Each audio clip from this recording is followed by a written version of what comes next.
Party के गाजियाबाद से जिला अध्यक्ष हैं और कर्मठ नेता हैं। और कहीं ना कहीं बात करें, जो लोग हर साल पार्टी बदल लेते हैं, ऐसा बिल्कुल भी नहीं है। सर, मेरा पहला सवाल यहीं से शुरू होता है। सबसे पहले तो आपका हमारे प्लेटफॉर्म पे स्वागत। जी, बहुत बहुत धन्यवाद आपका। लोग हर साल पार्टी बदल लेते हैं जी। लेकिन आपको इतना समय हो गया इस पार्टी के अंदर, क्या आज की राजनीति और पहली में कहीं ना कहीं बदलाव नजर आता है? नहीं, जहाँ तक पार्टी बदलने की बात है, हमने बहुजन समाज पार्टी इसलिए नहीं चुना कि हम राजनीति करेंगे। हमने तो बहुजन समाज पार्टी को इसलिए चुना कि हम अपना जीवन बाबा साहब भीमराव अम्बेडकर साहब के मिशन में गुजारना चाहते हैं। इसलिए हम बहुजन समाज पार्टी को कभी राजनीतिक दल के नियत से या किसी स्वार्थ से हम बहुजन समाज पार्टी में नहीं हैं। हम तो केवल बाबा साहब के मिशन में अपना जीवन व्यतीत करना चाहते हैं। बाबा साहब के बताए हुए रास्ते हमको अच्छे लगे, जिनका आज जीता जागता उदाहरण हमारे जैसे मामूली से आदमी जिले के अध्यक्ष हैं, बहुजन समाज पार्टी की सरकार में मंत्री रहे, तो ये तो हमने कभी जीवन में नहीं सोचा था। एक तरह का पूरा जीवन हमारा ऐसा महसूस हम कर रहे हैं कि कई करिश्मे में बदल गया। आप उत्तर प्रदेश में मंत्री भी रहे जी। अभी की अगर हम बात करें तो विपक्ष एक आरोप लगा रहा है कि कहीं ना कहीं मायावती जी ने हार के डर से कैंडिडेट चेंज कर दिया है। आपके विचार? नहीं, ऐसा बिल्कुल नहीं है। जो कैंडिडेट हमारा पहले जो बहन जी ने चुना था, वो कैंडिडेट को मौका दिया गया। 2 दिन का उनके पास मौका था कि वो अपने कागजात पूरे करें। जो चुनाव लड़ने के लिए अपना जो उन्हें दस्तावेज तैयार करने थे, क्योंकि हमारे पास 3-4 कैंडिडेट चुनाव की सूची में थे कि चुनाव में किसको चुना जाए उम्मीदवार। उसमें एक नहीं 3-4 लोग थे। तो उनमें हमारे जो नंद किशोर अपने ठाकुर साहब हैं, ठाकुर नंद किशोर जी हैं, ये भी उस सूची में शामिल थे। उनके कागजात, उनके दस्तावेज पूरा ना होने पर माननीय बहन कुमारी मायावती जी के कहीं जांच पड़ताल में ये खरे उतरे। ऐसा लगा कि क्या ऐसा तो नहीं है कि जैसे भाजपा से ठाकुर नाराज हो गए हैं और इसी का फायदा उठाने के लिए बसपा ने ठाकुर कैंडिडेट जो है वो गाजियाबाद में उतार दिया? नहीं, बिल्कुल।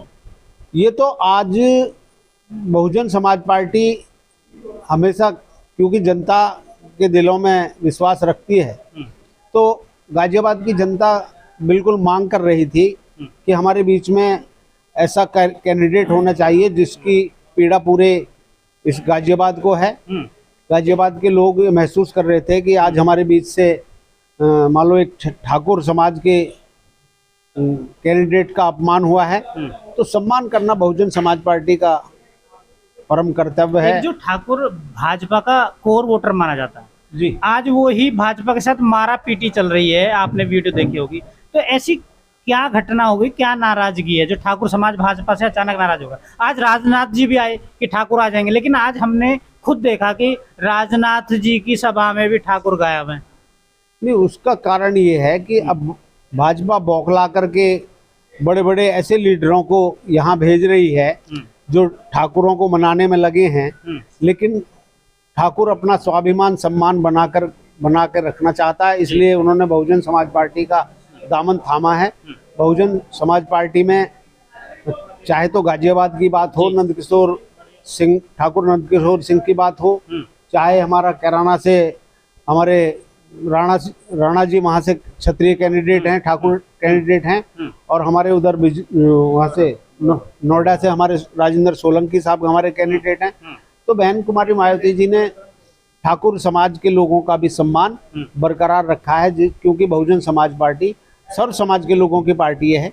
इसलिए हमने चुना है कि भाई आपका किससे प्रतिपक्ष है? एक युद्ध में एक प्रतिद्वंदी जरूर होता है, तो प्रतिद्वंदी किसको मान रहे हैं? नहीं, आज की डेट में हमारे सामने कोई प्रतिद्वंदी टिक नहीं रहा है।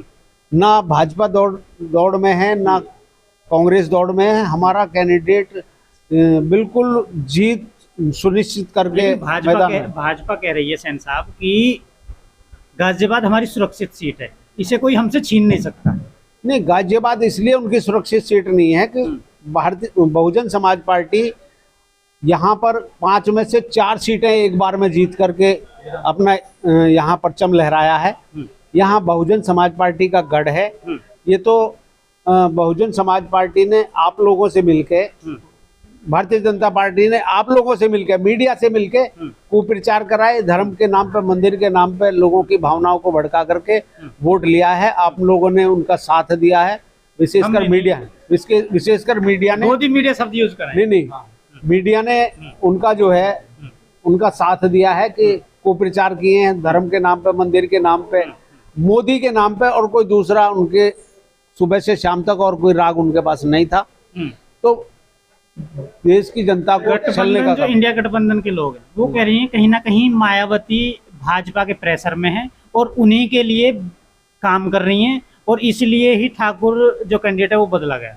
नहीं, अगर भारतीय जनता पार्टी अगर ये बात कह रही है तो बिल्कुल गलत है, क्योंकि इंडिया गठबंधन भी अगर इस बात को कर रही है तो बिल्कुल इसलिए सरासर गलत है, क्योंकि हमने जो कैंडिडेट दिया है वो भाजपा और कांग्रेस इन दोनों से कहीं आगे है।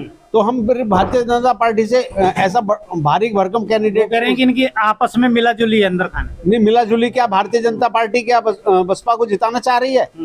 हम आपसे पूछना चाह रहे हैं, क्या भारतीय जनता पार्टी हमको जिताना चाह रही है? तो अच्छी बात है, हमारी सरकार देश में बनाए, हम तो कर ही रहे हैं। हमारी सरकार पूरे देश में बने, हम तो इस लड़ाई में लड़े हैं। अगर हमारी भारतीय जनता पार्टी हमारा साथ दे रही हो, हम तो क्या कांग्रेस भी दे और भारतीय जनता पार्टी क्या कहना चाहेंगे? जनरल वीके सिंह 10 साल यहाँ रहे, लेकिन देहात जो भूमिका रखता है लोकसभा के लिए, देहात में नहीं पहुंचे। क्या आपका कैंडिडेट भी अगर जीत जाएगा वो भी गायब हो जाएगा? हमारा कैंडिडेट इसलिए गायब नहीं होगा कि उसकी ससुराल धौलाना में, उसका निवास गाजियाबाद में, उसे कहीं बाहर जाना नहीं है। ज्यादा से ज्यादा गहराई में कोई जाता है तो ससुराल ही तो जाता है। तो दिल्ली भी जाके बैठ जाते हैं ना। जो दिल्ली जाएगा तो दिल्ली भी दूर नहीं है, रात को बाहर वहां जाकर सोएगा तो दिन में यहीं गुजारेगा। उसका कारोबार यहीं पे है गाजियाबाद के अंदर। उसने बड़े बड़े निर्माण किए हैं यहाँ, तो बड़ा कारोबारी भी हैं, तो वो गाजियाबाद में ही है उनका सब कारोबार। ऐसा तो नहीं है कि यदि भाजपा को लगेगा कि आप उनको टक्कर दे रहे हो तो आपके पीछे भी जो एजेंसियां हैं वो लग जाएं? वो तो अगर इस तरह की कोई गड़बड़ हमने की होती तो पिछले 10 साल से 15 साल से दूसरी सरकारें, उत्तर प्रदेश और समाजवादी पार्टी भी रही और भारतीय जनता पार्टी आज है। समाजवादी पार्टी और भारतीय जनता पार्टी दोनों की सरकार रही है। अगर ऐसा हमने कोई ऐसा काम किया होता, गलत फैसले लिए होते, बहन कुमारी मायावती जी ने अपनी सरकार में जनता के हित में फैसले लिए, व्यापारियों के, मजदूरों के हित में फैसले लिए हैं, तो हमारे पास कुछ ऐसा करने को है ही नहीं जो जिसकी वो जांच पड़ताल करें। दयाराम सैन जी मंत्री भी रहे और बहुत बड़े अनुभवी भी हैं राजनीतिक जी। एक आंकड़ा, कितनी वोटों से आप जीत रहे हैं? कोई एक आइडिया हमारा ये है कि हम जो टारगेट लेके चले हैं, कम से कम 5 लाख वोटों से हम यहाँ से जीत के जाएं, क्योंकि हमारे पास जो हमारा वोट बैंक है, हमारा वोट बैंक जिससे हमारी इकाई शुरू होती है वो हमारा 5 लाख है। यहाँ से 5 लाख से जीतेंगे। 5 लाख जीतने का टारगेट है। जो हमारा बेस वोट है वो 5 लाख है। 5 लाख क्षत्रिय ऐड हमारे साथ होना है।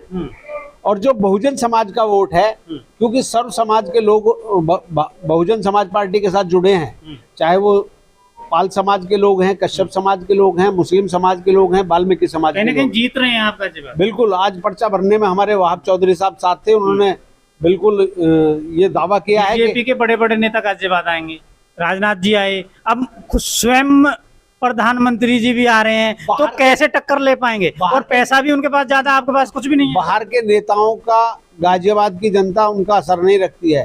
यहाँ तो वहाब चौधरी साहब स्तंभ हैं, यहाँ पर दयाराम सैन स्तंभ हैं, अजीत पाल जी मंत्री रहे हैं वो यहाँ के स्तंभ हैं, राम शमसुद्दीन रायन साहब यहाँ पिछले 10 साल से 15 साल से घुसपैठ बनाए हुए हैं, तमाम जनता तक वो पहुंचे हैं। इसी तरह हमारे राजकुमार गौतम साहब ने यहाँ डेरा डाला है। सवाल मेरा आखिरी, क्या एससी समाज का अगला नेता चंद्रशेखर रावण होगा? नहीं, चंद्रशेखर रावण साहब तो मैं समझता हूँ कि वो किसी गिनती में नहीं है और उनका अपना भी भविष्य जो अंधकार में है वो तो लोग कह रहे हैं कि मायावती जी के बाद वही नेता होंगे। नहीं, यहाँ पे स्टार के रूप में जो चाह रही है जनता, वो चाह रही है आकाश आनंद साहब को। युवा नेता के रूप में आकाश आनंद साहब हैं और अगले 7 तारीख को आकाश आनंद साहब यहाँ गाजियाबाद में आ रहे हैं 7 तारीख को। मैं समझता हूँ कि ये युवा इस तरह नजर गड़ाए हुए कि जिस दिन आएंगे तो पूरा एक जुलूस, पूरा एक आवाम वहाँ इकट्ठा होगा उनके नेतृत्व में। अंत में क्या संदेश देना चाहेंगे गाजियाबाद की जनता को? अंत में ये संदेश देना चाहेंगे कि बहुजन समाज पार्टी सर्व समाज के लोगों का शासन इस देश में चाहती है, इसलिए हम सबकी सेवा के लिए यहाँ से अपना जो सांसद है वो भारी मतों से क्या कम से कम 5 लाख वोटों से हम जिताएंगे। ये संदेश हमारा जनता सेवा के लिए है। ठीक है, कहीं ना कहीं दयाराम सेन जी ने कहा कि 5 लाख वोटों से हम अपने कैंडिडेट को जिताएंगे। बाकी चुनावी ऊंट है, किस करवट बैठेगा आने वाले समय में पता चलेगा। धन्यवाद।